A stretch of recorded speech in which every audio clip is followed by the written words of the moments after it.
See, one of the issues I have too, and I don't know, maybe you can relate to this or agree with this, is we've also as a people gotten quite consumed with storylines and questions around JFK and aliens and stuff like that. And it has allowed a large swath of people to turn a blind eye to situations that are actually affecting Americans, like the opiate epidemic, something I dealt with. I grew up during the OxyContin boom of 2000, 2003. I was addicted to heroin for 10 years, got clean by the grace of God and working very hard through it in recovery.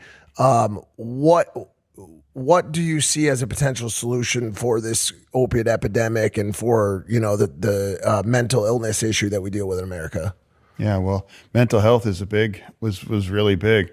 You know, as someone that suffered from depression, and and I understand why people maybe have turned to opiates. You know, like, I mean, my gosh, Oxy was a pharmaceuticalized heroin, honestly.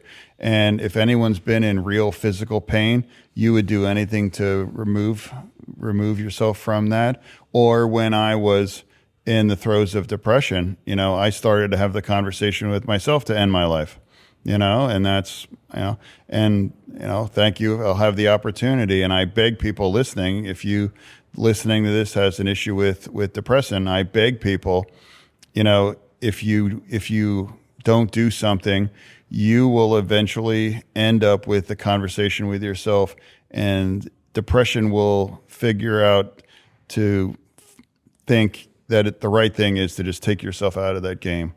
And I beg people, please don't stay in that game. I don't know, find help, or if nothing else, stay in the game. And the opiates, thankfully, the overdose deaths have started to drop down. Yep.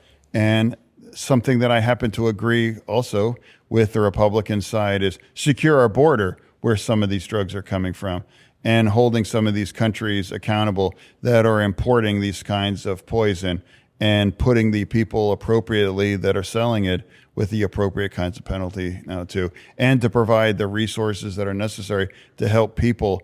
You are an expert. If you've broke free from that, I can't describe what addiction is, but I'm an expert in depression. Mm-hmm. And that's why I would describe people, and the advice that I give people, because I know millions of people do struggle with it.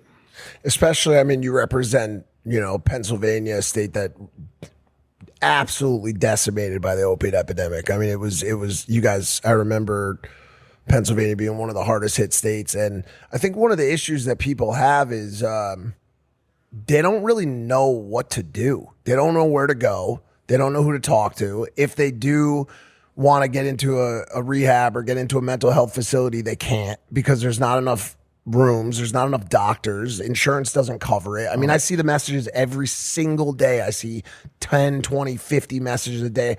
Help me, please. I don't know where to go. I don't know who to talk to. Yeah. So the idea of securing the border and holding other countries accountable for sending drugs in, we have a sadness epidemic. We have a mental health epidemic in the country that is really probably the biggest thing that we face. Yeah. It's people think, my depression got worse after I won my election. That's when shit really went south. This idea, and people thought, why? So that's why I have this conversation. It's definitely not a political winner to talk about depression and suicide, but I think it's an important one to think. Now, if someone that's in the Senate, has these kinds of conversations, and now talk about our veterans community, roughly 25 veterans every day will take their lives. Suicide is an epidemic in our country. 50,000 Americans last year, for the highest number ever, took their lives. And that's why I continue to have this conversation, to reach out people, the kinds of audiences that you reach, to have that conversation. But I guess last question on is what's an actual actionable item? How do you start to actually combat it and fix the situation, as opposed to just talking about it? How do you get people to professionals? How do you increase access? Well, exactly. What tools or what was helpful to get you clean? The court system, the state-sponsored detox, SCRC in New Haven, Connecticut. State funds. How many was how many trips to deck? I'm a one and done, believe it or not, which was crazy. I did a bunch. You did one? Yeah, you were one and done. That's it was congratulations. amazing. That's Thank amazing. you. Yeah. I did a lot of outpatient stuff over the years, but I was at the end of my life. I mean, I had been an addict for 10 years. I was on methadone for 7 years, and so there was a lot of stuff that I tried. But as far as inpatient was concerned, it was a one and done, but I had state sponsorship to do that. I had state funding to go to SCRC in Connecticut. So you identified the court. Did they put you in jail and force you? I was in jail diversion, they call it. So basically, I either go to detox or rehab. That kind of pushed you into the correct. Yeah, okay, correct. Because Connecticut, where I'm from, had a strong diversion program, whereas other states don't, and they say go do your time.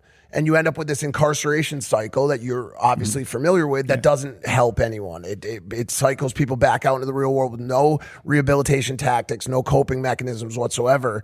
So I don't know. This feels like a question, I hate to say it, but I'm going to be asking like another senator in like 5 years or 10 years because it just doesn't seem like anyone's really, we're so busy talking about what's happening in Tehran, what's happening with nuclear codes, what's happening with the Epstein files, that there's millions and millions of Americans who have problems with opiates, who have problems with mental illness, who just aren't getting access to any kind of help.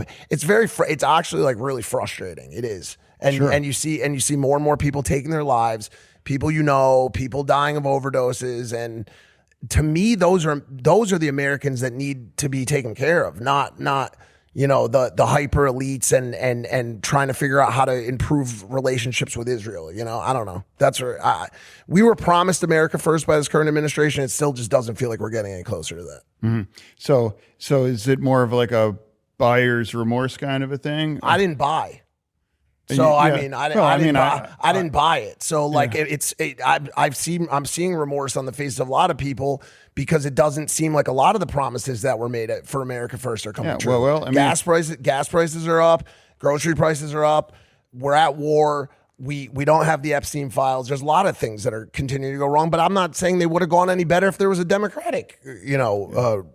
Well, I mean, like as a Democrat, I didn't vote for the big beautiful bill, and they cut at Medicare and Medicaid. I think absolutely that's the kind of programming that would pay for the kind of program that you referenced there. Yeah. That's one of the reasons why I would never cut those things, and that would also significantly reduce the kinds of funds that are available for hospitals and for those things. But also a mistake that our party made is decriminalize drug use. Like they tried that in Oregon, and that was a disaster. That didn't work that way. So, like, I was really intrigued by Wader. The court diversion helped, but because it was criminal behavior, technically, it's not make you a criminal, but it just means that it's necessary to have kinds of intervention, not just say it's okay for you to just sit there on the corner and just continue to use without any kinds of things. I mean, the horrific. Have you heard of Kensington in Philadelphia? Of course. Yeah, Kensington. I mean, that's ground yeah, zero. I mean, I thought I saw some pretty hard stuff in my side of the state.